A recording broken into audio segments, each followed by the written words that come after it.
Welcome to Candace's Canvases. I'm Candace Gillespie, and welcome to my kitchen. Again, I just wanted to let you know the video that is coming up in just a second is about a card I made for one of our co-workers who got married over the last weekend, and I made it using, I can't remember the name now, but a newer Stampin' Up stamp set, Jars of Love, I think it's called, with the coordinating framelits, and I love it because I love mason jars.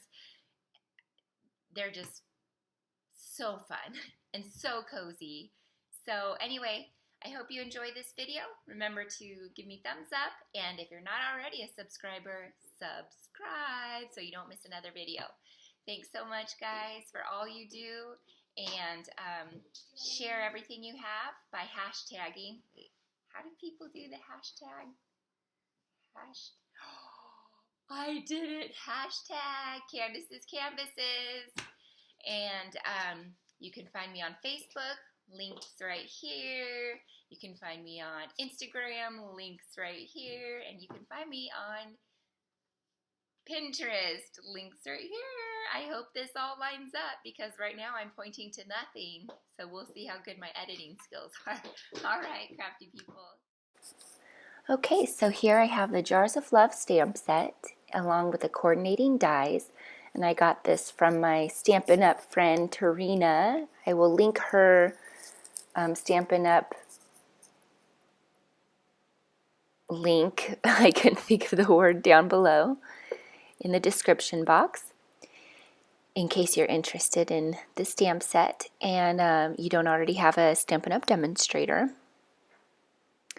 So what I'm doing, excuse me, I have morning voice, is I'm just going to stamp away on what I think I want in this bouquet in my mason jars. So I'm taking, there's actually quite a bit of stamps in this stamp set, which makes it, to me, I love buying stamp sets that are kind of have a bang because it's hard for me to commit to just a single stamp. So these are really good stamp sets for me. And if you're like me, it'd be a really good stamp set for you too. So I'm taking the greenery, I'm taking the flowers. These little flowers are a two-step flowers. You can use them as is like this. You can do generation stamping, or you can use the intended inner stamp. You'll see I actually used one of the inner stamps and I used that as its own flower. So here's Sammy's little hand. He joined us. There's the inner stamp that I decided, you know, it kind of looks like a tulip, so I'm going to use that too.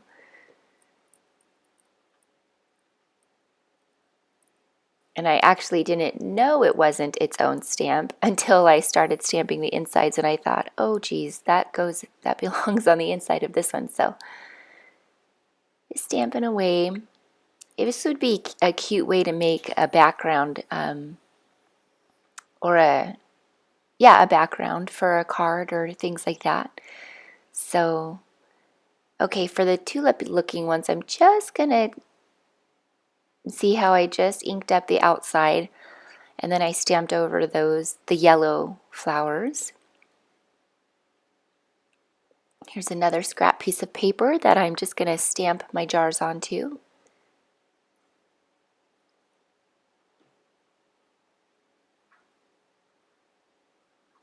And I think I'm just using like a, what color ink was that?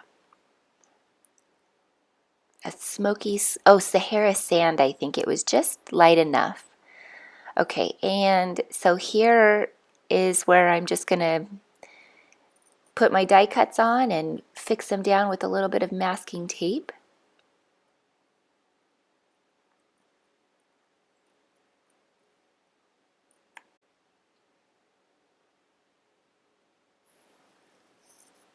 And I won't take you through the whole die cutting process because they don't have double die cuts, you know, or even triple. So bringing out my Big Shot, my dusty old Big Shot. I use this thing, I need to dust it. Okay, and I'm just finishing up. I die cut things I thought I would use, even, just everything. Then I picked up my doily. This is also from Stampin' Up. I have a lot of Stampin' Up stuff because I used to be a demonstrator.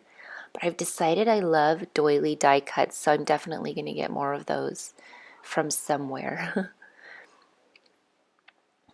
It's doilies can sit around for a long time, so I like to be able to die cut them when I am going to use them. So, okay, a couple of these don't have die cuts. This is the one that goes on the inside of the bigger flower, so this one didn't have a die cut. And then the leaf bunches didn't have a die cut either, so I just fussy cut them, and it was really no time at all. This is sped up 4 times though, so I'm not the fastest fussy cutter. But sometimes fussy cutting can actually be kind of therapeutic, don't you think? Okay, now I'm going to cut my card base. I cut it of 5.5 by 4.25, or that's what it's going to be. I cut it at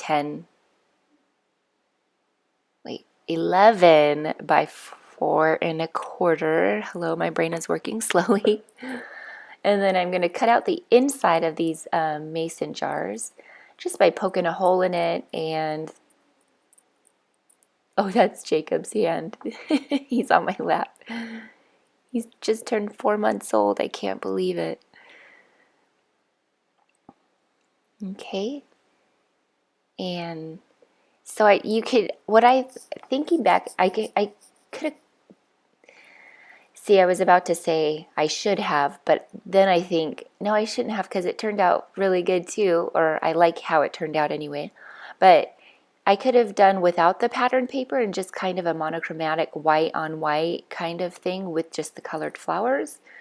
But I put these kind of pattern papers back here. To be honest with you, my desk is quite a mess right now. I've been a little bit overwhelmed, excuse me, with tasks in my life. So I had these scraps just laying to the side there, and I thought those are really pretty colors.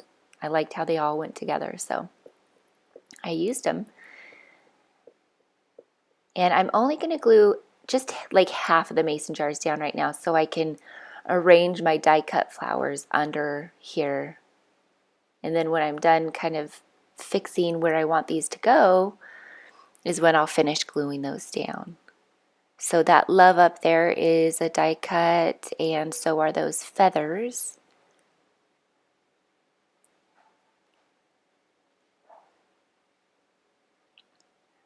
There we go, just arranging them, and you can do this however you would want.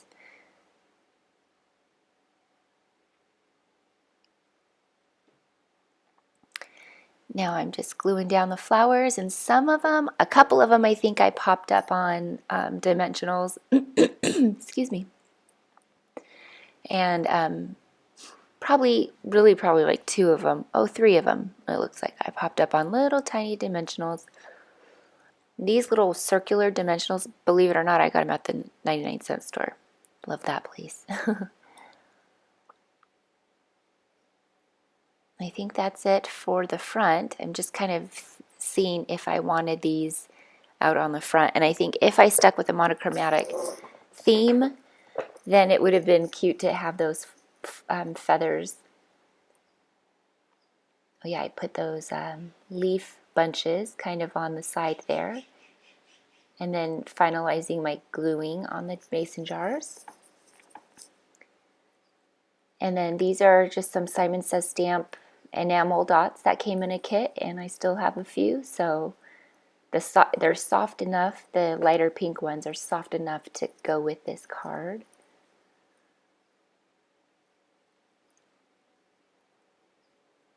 Okay, so these feathers, I'm going to glue them together to make kind of a, darn, I forget the word. My brain is like mush lately. I think it's baby brain, you know.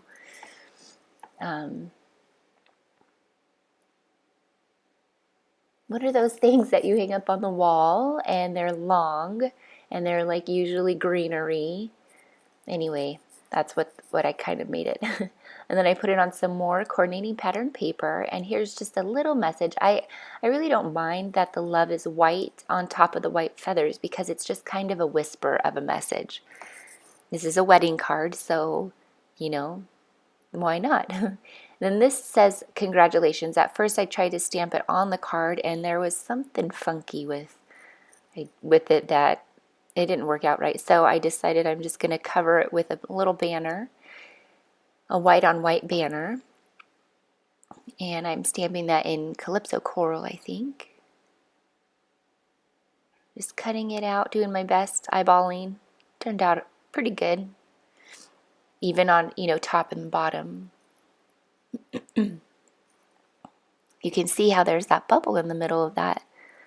Congratulations. So, easy fix. And that pretty much sums up the card. Thank you so much for joining me today. If you haven't already subscribed, please do give this video a thumbs up, and we will definitely see you again soon. And at the very end, you'll see a little fun picture of Jacob. So we'll talk later. Bye.